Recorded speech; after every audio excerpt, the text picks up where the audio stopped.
It was a woman, walking with a sack of freshly harvested cassava balanced effortlessly on her head. Her feet were dusty from the long walk, her wrapper, once vibrant, was now faded from countless washes and the harsh sun. Her eyes, though kind, looked tired, bearing the weight of a life lived without the joy she most desired. Her name was Nenma. She lived in a small, lonely hut nestled far from the main village, tucked away near the ancient, rolling hills. Nenma had no husband. She had no children. 4 years she had carried the heavy, unspoken title, the barren woman. Nenma had suffered for many, many years. The whispers followed her like a shadow.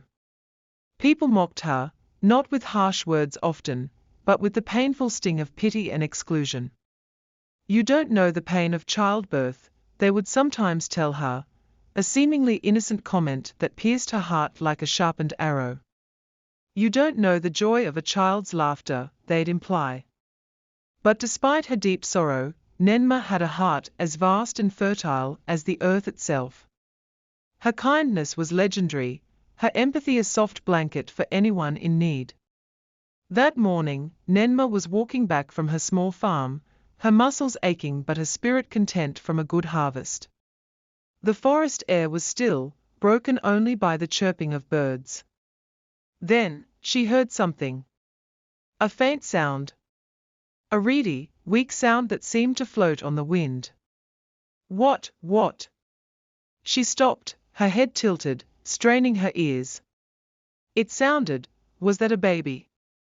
Her heart, long accustomed to quiet resignation, suddenly pounded with a strange, fierce hope. She dropped the heavy sack of cassava, letting it tumble to the dusty ground. Without a second thought, she ran toward the sound, her tired legs suddenly finding new strength. There, beside the thick, gnarled roots of an ancient tree, she saw it. A tiny bundle, barely moving. A small, helpless baby, crying softly, her voice barely a whisper against the vast silence of the forest. Nenma gasped, her hand flying to her mouth. Who, she breathed, her voice choked with disbelief and horror, who could have left a child here? She bent down quickly, her hands trembling as she scooped the baby up, cradling the tiny, fragile body to her chest. Then she saw it. The neck. The remarkably long neck.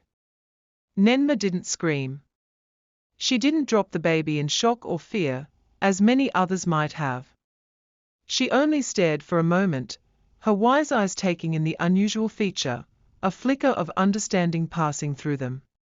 Then, with a gentle, firm resolve, she hugged the baby tightly, pulling the small form even closer, as if to protect her from the world's harsh judgments.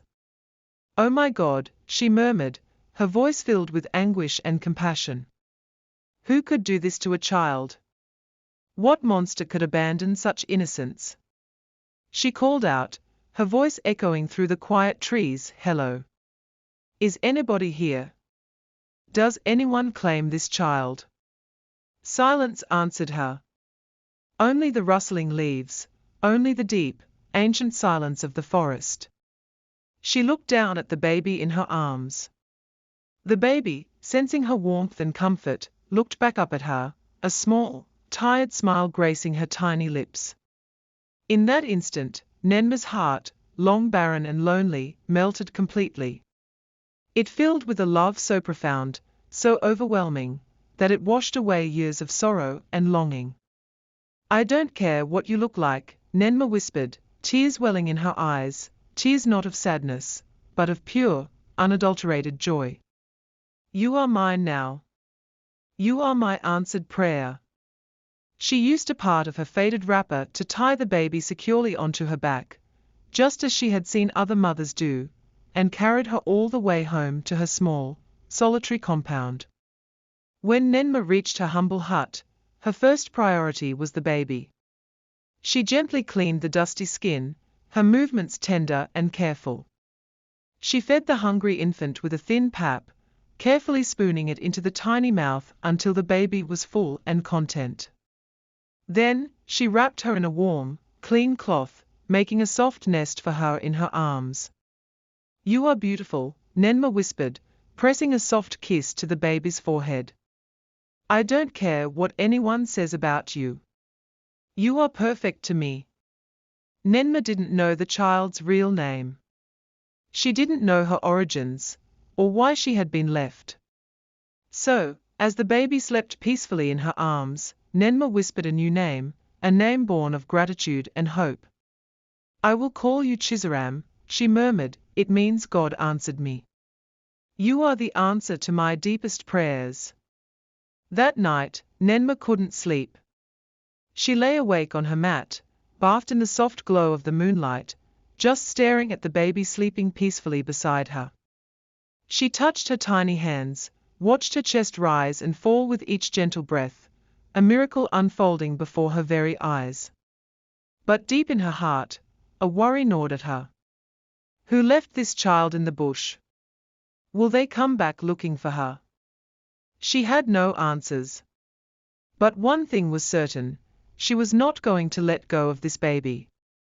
This child was hers, a gift from the heavens. Nenma named the baby Chizaram, but she always called her Zaram for short. It was the name the little girl grew up with, the name that resonated with love and belonging. Zaram grew fast, a vibrant, curious child. Her body looked like every other child's in the village, strong and healthy, except for that one thing, her neck. It was long, too long for a child. As she got older, the neck grew longer still, stretching elegantly, almost defiantly.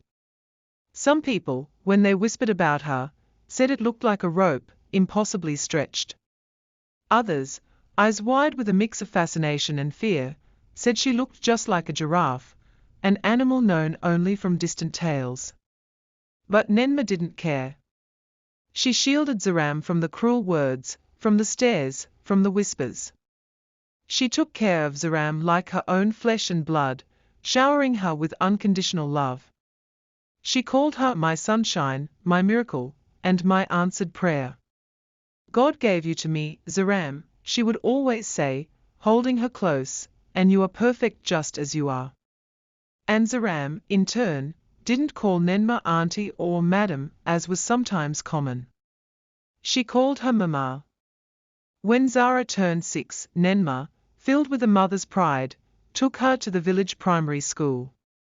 She dressed Zaram in a crisp, clean uniform, meticulously tying her hair with a colorful ribbon. Zara was bubbling with excitement, her eyes bright with the promise of new friends and new knowledge. But her first day in school, a day meant for joy, quickly turned into a sad, painful memory. As soon as she entered the classroom, a boy, bolder and crueler than the others, shouted, "Her! See giraffe!" His voice, though childish, carried the weight of 1,000 judgments. Another girl covered her mouth and giggled, her eyes wide with amusement. "Why is her neck taller than the blackboard?" The whole class erupted in laughter, a chorus of innocent cruelty. Zara stood quietly, frozen by the sudden onslaught. Her bright eyes became red-rimmed, and hot tears, large and silent, began to roll down her cheeks. She turned and fled, running all the way home, her uniform soaked with bitter tears. "Mama, I don't want to go to school again," she sobbed, burying her face in Nenma's faded wrapper. "They are laughing at me. They called me giraffe." Nenma hugged her, holding her tightly, her own heart aching with a familiar pain. "Zaram, don't mind them, my child," she whispered, stroking Zaram's hair. "You are special. You are unique. One day, they will stop laughing. One day, they will see you differently." But it didn't stop. At school, during playtime, no one wanted to play with her. "Go and play with trees," the children would taunt, their voices mimicking her long neck. "They are your neckmates." Sometimes, they would throw small paper balls at her back, giggling as they scurried away. Zaram tried to smile. She tried to be strong, to pretend the words didn't hurt, but when she came back home, she always cried in Nenma's arms. And Nenma, with unwavering love, would wipe her tears, whispering, "Zaram, you are beautiful. Never forget that. Never let their words define you." Zaram grew older. By the time she was 17, she had blossomed into a truly fine young woman. Her skin was smooth and radiant, like polished ebony. Her eyes were bright and intelligent, filled with a deep, quiet wisdom beyond her years. Her voice, when she spoke, was calm and melodic, a soothing balm. But still, her long neck remained an undeniable part of her. Even when she tried to hide it with a cleverly tied scarf, it didn't fully disappear. It was always there, an elegant, striking feature that drew every eye. People in the village had given her a new, slightly mocking name. They called her the girl who sees tomorrow. "Ah," they would say, chuckling amongst themselves, "with that kind of neck, she can see what's happening in the next village. Maybe she talks to the sky." People laughed, their jokes laced with a mixture of awe and ridicule. Even at the stream, when other girls came to fetch water, they would point at her, their giggles echoing across the water. She should just join the giraffes in the forest, they'd snicker, their eyes wide with malice. Zaram always walked quickly past them, her head bowed slightly, fighting the fresh wave of tears that always threatened to overwhelm her. She wanted to disappear. But there was one person who didn't laugh. His name was Chima. He was the most handsome, the most prosperous, and arguably the richest gold seller in the entire village, perhaps even in the surrounding lands. He was tall and fair-skinned, with a gentle demeanor that belied his immense wealth. His clothes were always impeccably clean, and the intricate gold chains he wore around his neck glinted and shone brilliantly in the sun, a testament to his trade. Every single girl in the village, from the farmer's daughter to the chief's niece, dreamed of being his wife. Whenever Chima passed Zaram on the road, he would smile gently, a genuine warmth in his eyes, and greet her with quiet respect.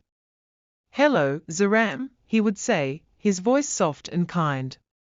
Zaram, surprised and deeply uncomfortable with the attention, would only nod quickly, her head still bowed, and walk faster, desperate to escape his gaze. Sometimes she would think, "Why is he greeting me? He should be laughing like the others. He should be ridiculing me." But Chima didn't stop. Every single week, without fail, he would send generous foodstuff to Nenma's humble house. Bags of glistening rice, plump beans, large, healthy yams. Sometimes, even rare treats like fresh milk and expensive, scented soap. Zaram, watching these gifts arrive, was bewildered. "Mama," she asked one day, her voice filled with suspicion, "who gave us these things?" "Why?" Nenma smiled, a knowing, gentle smile. "Chima, my child," she answered simply. "He likes you, Zaram. He sees you." Zara turned away, a flush of embarrassment creeping up her neck. "I don't want him, Mama," she insisted, her voice tight. "He's only pitying me. He feels sorry for me because of this." She gestured vaguely at her neck. "Zaram," Nenma said, her voice firm but kind, "not everyone sees you the way others do. That boy is different. He sees your heart, not just what is outside." Zara looked at the mud floor, her eyes downcast. "But Mama, look at me. Look at my neck. No man wants a girl like me. I am a spectacle, a joke." Nenma reached out and held her hand, her touch reassuring. "Don't say that, my child. You are worthy of love. You are beautiful. Even if your neck reached the sky, you are still the child I prayed for, the one God sent to me." But Zaram, steeped in years of rejection and mockery, couldn't truly believe it. She was afraid. She felt inherently inferior, marked by her difference. One hot afternoon, when the sun beat down relentlessly and Zaram was helping Nenma prepare cassava for drying, they heard loud, shrill voices approaching. 3 young women, their laughter sharp and mocking, were walking into their compound. Zaram recognized the first one immediately. It was Chisholm, Chima's supposed girlfriend. Chisholm was known throughout the village for her striking beauty, her bold, arrogant nature, and the sheer pride she carried like an invisible cloak. She was tall, commanding, and all the other girls in the village feared her sharp tongue. Her 2 friends followed behind her, like loyal, whispering bodyguards, eager to witness the spectacle. As they entered the compound, Chisholm clapped her hands together loudly, her eyes raking over Zaram with disdain. "So," she announced, her voice dripping with scorn, "this is where the giraffe lives." Zaram froze, her hands still clutching the cassava. Shame, hot and stinging, washed over her. Chisholm walked closer, circling Zara slowly, her eyes narrow with contempt. She looked Zaram up and down, from the top of her head to her dusty bare feet, and hissed. "You think because Chima gave you some rice, you are now his wife? You, with that deformity?" One of her friends burst into loud, obnoxious laughter, adding, "With that long neck, she will finish all his food before marriage. He'll be a poor man in a moon." The other friend, not to be outdone, snickered, "She should go and marry a giraffe in the forest. That's where she belongs." Zaram's eyes filled with tears, her heart clenching in agony. "Mama," she whispered, her voice barely audible, "please tell them to leave. Please." But Chisholm turned her venomous gaze to Nenma, her voice cold and cutting. "Old woman," she snarled, her hands on her hips, "you better warn your giraffe daughter to leave my man alone. Chima is mine." Nenma, though poor and dressed in old, faded clothes, stood up slowly, her movements calm, deliberate, and utterly dignified. Her voice, when she spoke, was strong, resonating with a quiet authority that surprised even Chisholm. "My daughter did nothing wrong," Nenma stated, her eyes unwavering as she met Chisholm's sneering gaze. "Chima came to us. We did not beg him. We did not seek him out." Chisholm laughed harshly, a grating sound. "Of course he came. Maybe he likes zoo animals. And you," she snarled, turning back to Zara with a fresh wave of cruelty. "And you, old woman. You should go and adopt a monkey next. Perhaps they'll be better company for your thing." That was the breaking point. Zaram burst into loud, racking sobs, her body trembling uncontrollably. "Please go," she cried, her voice raw with pain. "Please. Just go." Chisholm, satisfied with the chaos she had caused, threw her hands up dramatically and turned to leave, her friends snickering behind her. But as they walked out of the compound, her voice, still loud and venomous, echoed back to them. "Stay away from my man, giraffe girl. Or next time, it won't be words I'll bring. Next time, I will come with a cane." When they finally left, the silence that fell was thick and heavy, laden with shame and sorrow. Zaram ran inside the small mud house, slamming the door shut with a defiant bang. Nenma followed her, her heart aching for her child.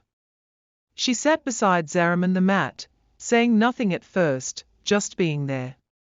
Then, she reached out and gently touched Zaram's trembling hand. "My daughter," Nenma said, her voice soft but firm, "don't let people's words become your mirror. Don't let their ugliness define your beauty. You are fearfully and wonderfully made by God. They just don't have the eyes to see it." Zaram, her face buried in her knees, cried and whispered, her voice muffled by her sobs. "Mama, I didn't ask to be like this. Why didn't my real mother want me? Why did she throw me away? Maybe she was right to abandon me. Maybe I am truly a monster." Nenma's heart broke, shattered into a million pieces at the depth of Zaram's pain. But she kept her calm, her voice steady. "No, my child," she countered, her voice filled with powerful conviction. "Your real mother lost a diamond and didn't even know it. She cast away a treasure because she was blind. Let the world laugh today. Let them mock. But one day, Zaram, one day, they will see who you really are. They will see your true worth, and their laughter will turn to wonder." Hours later, Zaram still sat on the rough bamboo mat inside the small mud house. Her face was soaked with tears, her eyes red and swollen from the endless crying. She hugged her knees tightly to her chest, burying her face in them, shaking gently with each ragged sob. "Mama," she whispered again, her voice raw and hoarse, "why did they say those things? Why? What did I do wrong?" Nenma sat beside her, her own eyes filled with silent sorrow. She wrapped her arms around the only child she had ever called her own, pulling Zaram into a tight, comforting embrace. "My child, the world can be very cruel to people they don't understand," Nenma whispered, her voice a gentle balm. "They fear what is different. But don't let their laughter become your shame, Zaram. Don't let their ignorance darken your light." Zaram sniffled, her nose blocked, her throat tight. "They called me giraffe. They said I should go marry an animal. Even Chima's girlfriend, she insulted you, Mama. She called you hungry." Nenma smiled gently, wiping Zaram's tear-streaked cheeks with her thumb. "Let them say what they want, my jewel. What God has made beautiful, no mouth can spoil. You are my jewel. You are my answered prayer. And my heart is full, not hungry, because I have you." But Zara couldn't smile. Her heart was too heavy, too bruised by the constant barbs. She stood up slowly, her legs stiff from sitting, and walked to the corner of the room where an old, small mirror hung precariously from a nail. She stared at her reflection for a long, painful time. Her neck truly was long, impossibly longer than anyone else's in the whole village. She turned left and right, tilted her head up and down, scrutinizing every angle.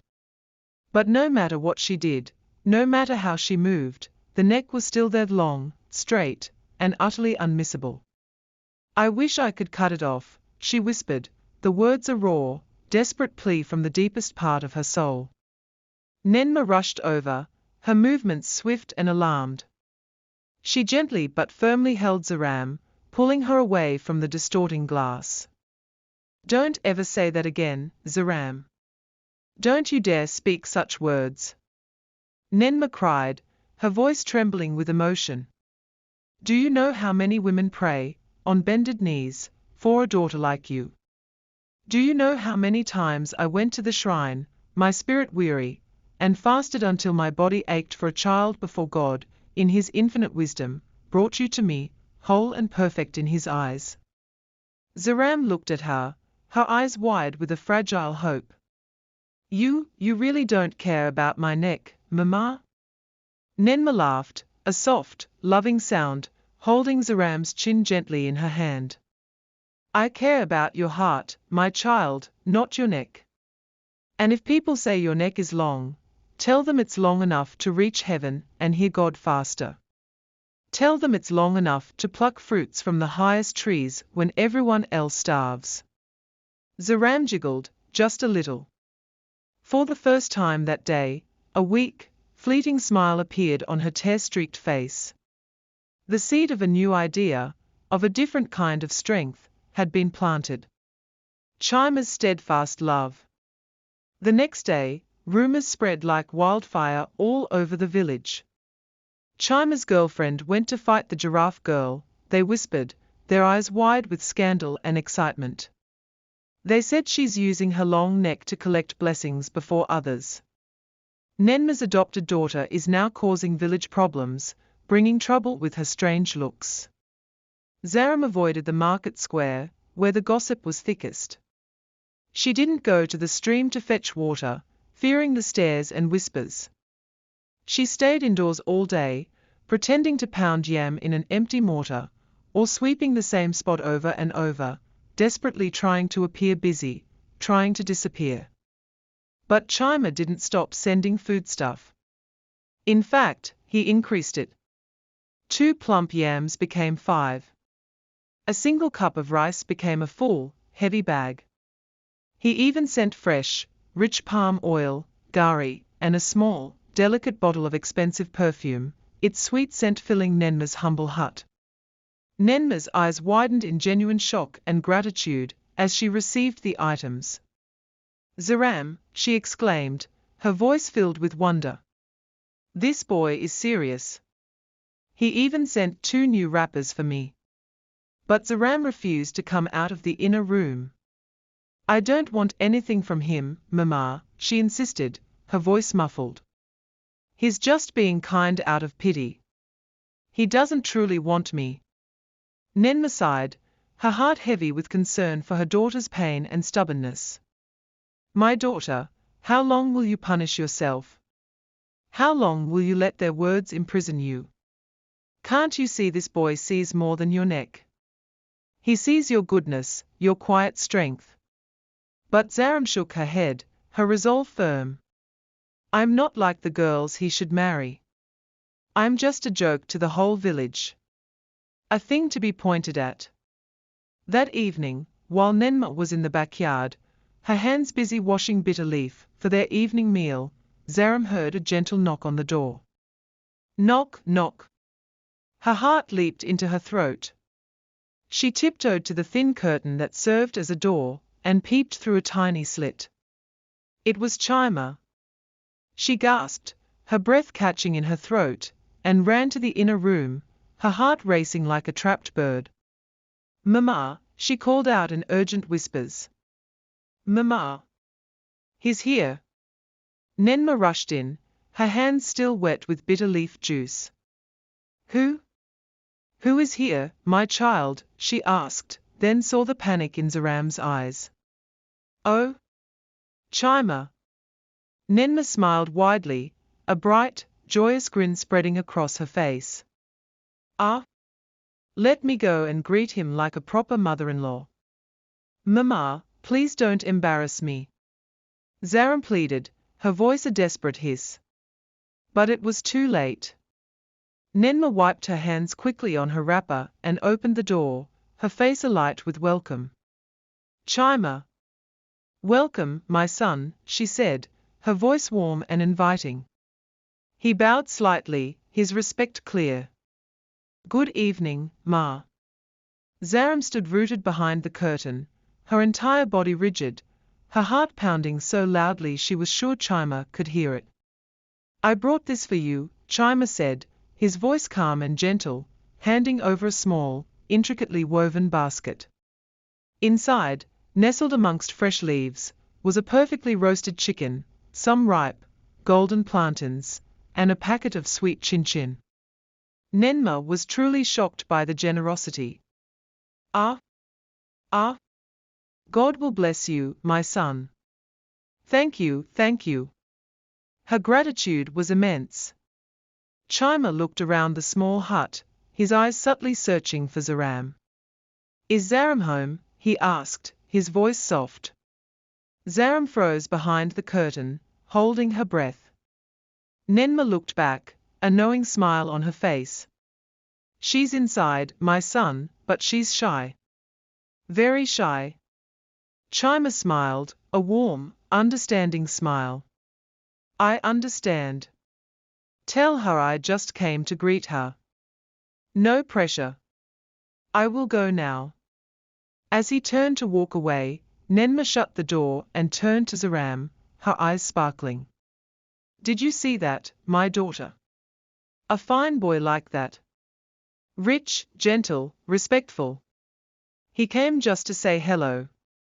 He sees you, Zaram. Zaram sat down on the mat, biting her lip, her heart still a tangled knot of fear and longing. He will get tired one day, she said, her voice flat. He will leave. They all do. Nenma frowned, her expression serious. Maybe, Zaram. But not because of your neck. Don't push away people who truly care, my child. Life is too short for such stubbornness. A few days later, things took another turn. Zaram was helping Mamam wash clothes at the stream, their movements rhythmic, when Chisholm and her two loud friends walked in again, their presence disruptive.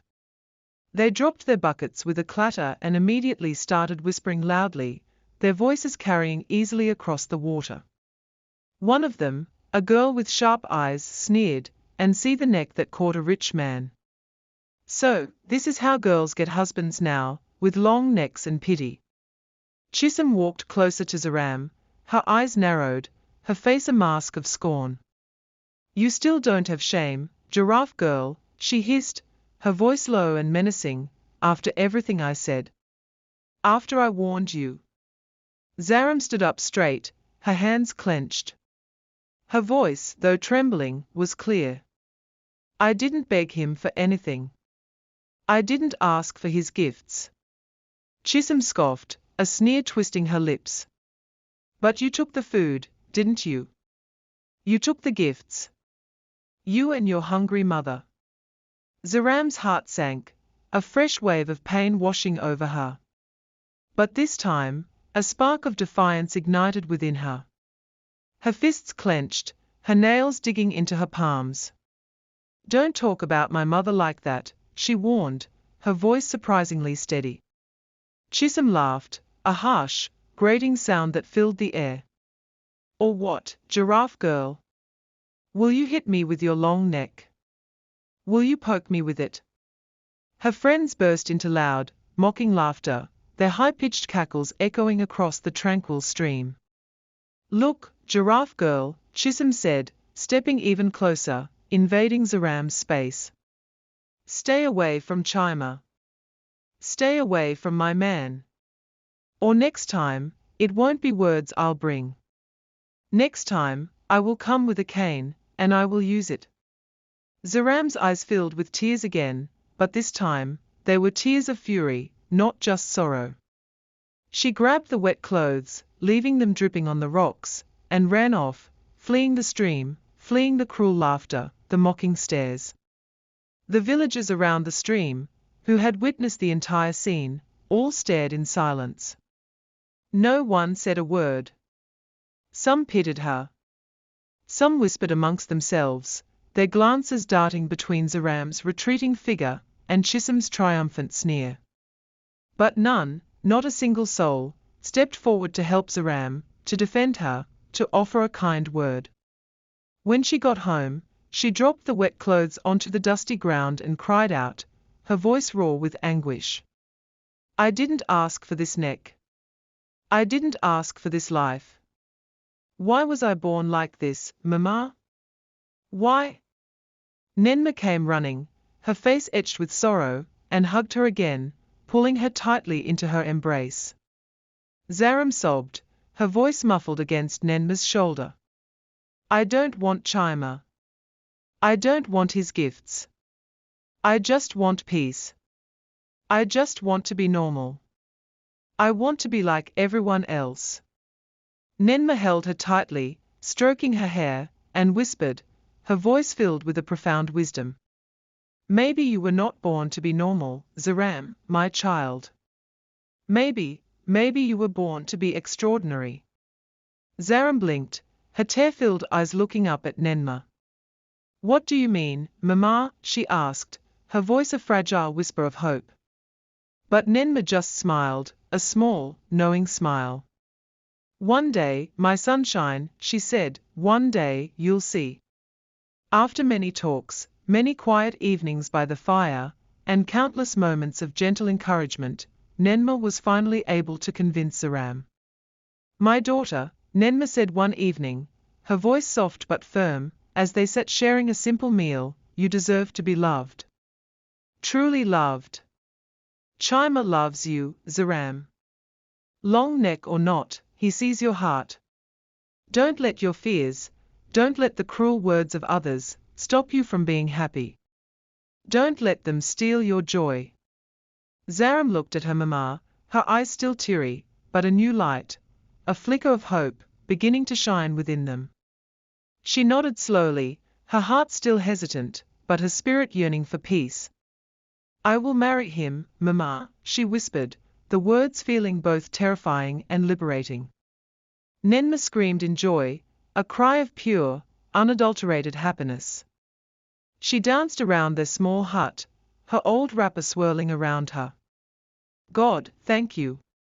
Thank you, my lord, she cried, tears of gratitude streaming down her face. My daughter will wear a wedding attire. My Zaram will finally find her place. The wedding was like nothing the village had ever seen before.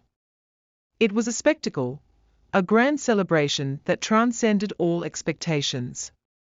People came from far and near, from distant villages and hamlets, their curiosity piqued by the whispers of the giraffe girl marrying the wealthy gold seller.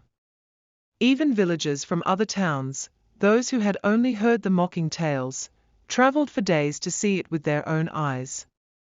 Some climbed trees to get a better view, craning their necks. Some mothers lifted their children onto their shoulders, wanting them to witness the legendary event. Chima's compound, usually a place of quiet commerce, was transformed into a dazzling display of wealth and beauty. It was decorated with the most exquisite cloths, vibrant flowers, and shimmering golden ribbons that caught the sunlight. There were massive pots of steaming rice, mountains of perfectly pounded yam, richer goosey soup bubbling with spices, jollof rice fragrant with tomatoes, and generous portions of tender bush meat. The air hummed with excitement, laughter, and the sweet aroma of celebration. But it was Zaram who truly stole the show. She stepped out of her preparations hut, adorned in a flowing, pure white gown that seemed to float around her. Her long neck, once the source of so much shame, was now fully adorned with rows and rows of pure gold necklaces. From the very top of her neck to its elegant base, shiny, intricate gold flowed over her like liquid sunshine, covering her, embellishing her, making her look like a royal queen, straight out of an ancient fable. She walked gently, slowly, gracefully, like a proud cat on a red carpet, her head held high, her smile soft and serene.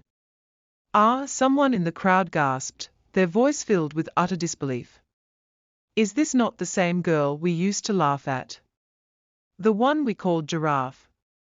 Another, utterly awestruck, murmured, see her neck. Even queens in the faraway city don't shine like this. She is more radiant than any jewel. People were truly amazed. Some couldn't close their mouths, their jaws slack with wonder.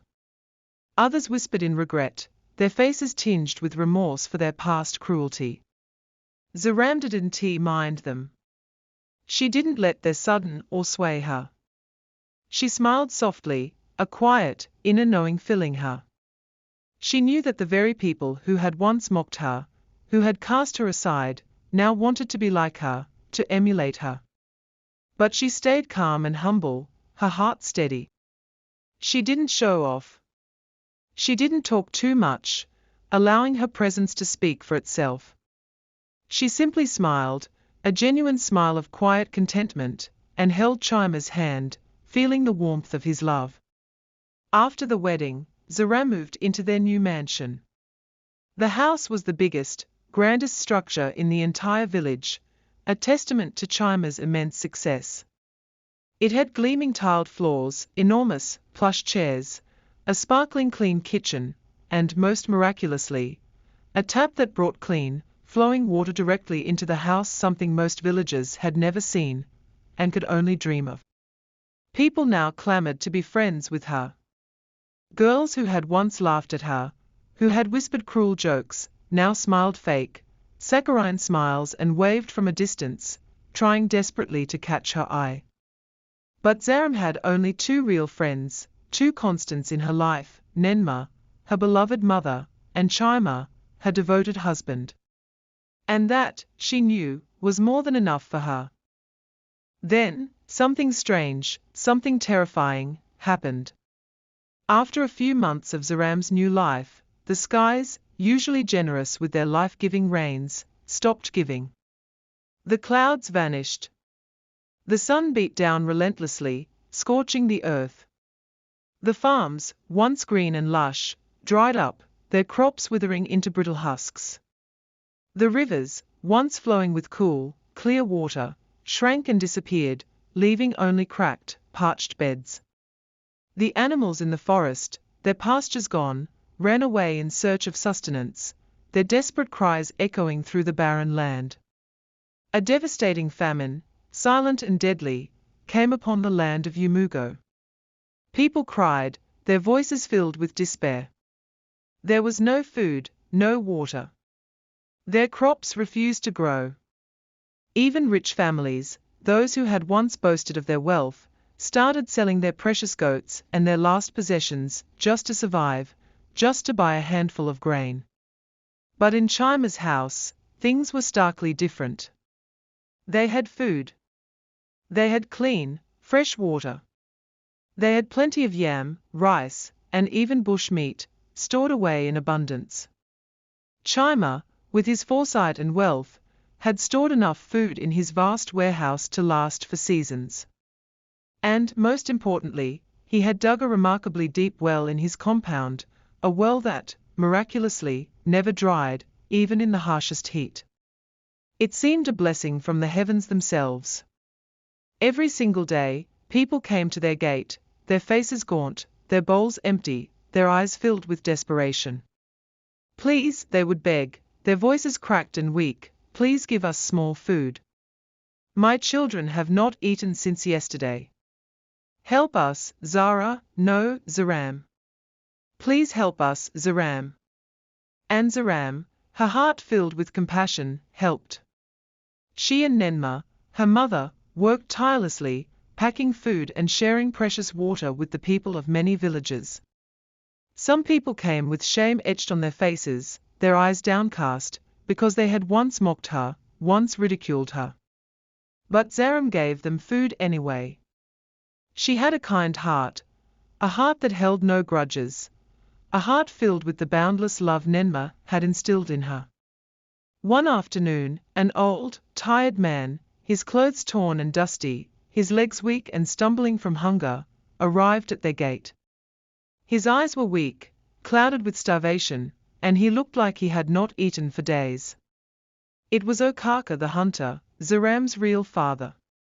He didn't recognize her. He didn't know that the girl standing behind the gate, dressed in clean, fine clothes, her impossibly long neck adorned with shimmering gold necklaces, was his own daughter, the child he had grieved for so long ago. He bowed his head low, his voice a cracked whisper. Please, he pleaded, his voice raspy, I'm hungry. I haven't eaten since morning, and I need water to take home for my family. Zaram didn't say much. She turned and quietly called Nenma. Mama, she said, her voice soft and firm, give him food and water. Let him rest here.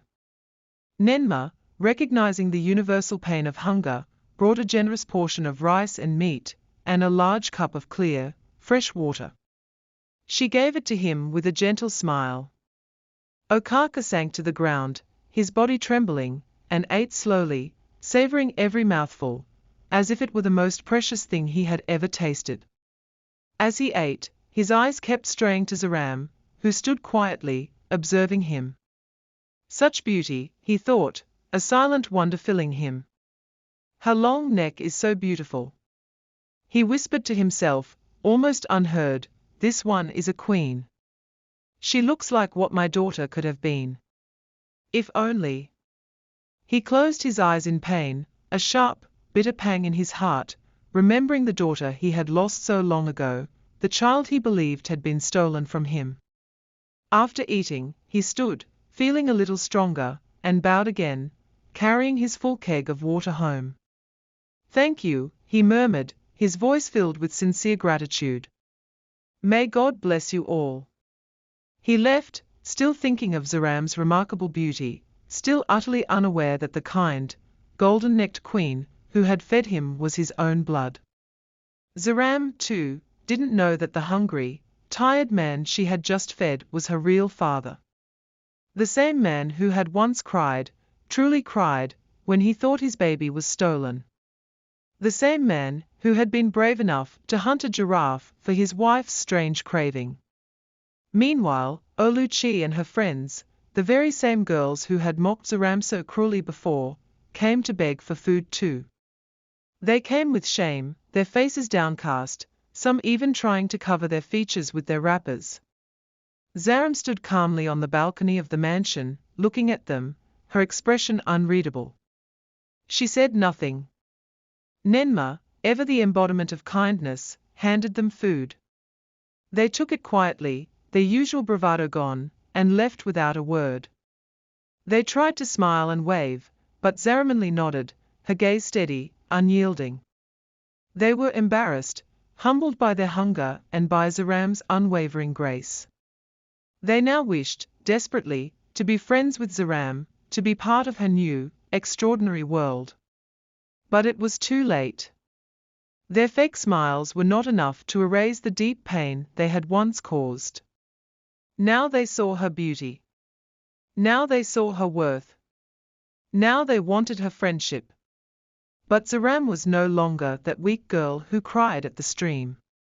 She was Zaram, the golden-necked queen of the village, a beacon of strength and compassion. Did you enjoy the story? Shall we continue to the third and final part, where Zaram's unique gift finds its ultimate purpose?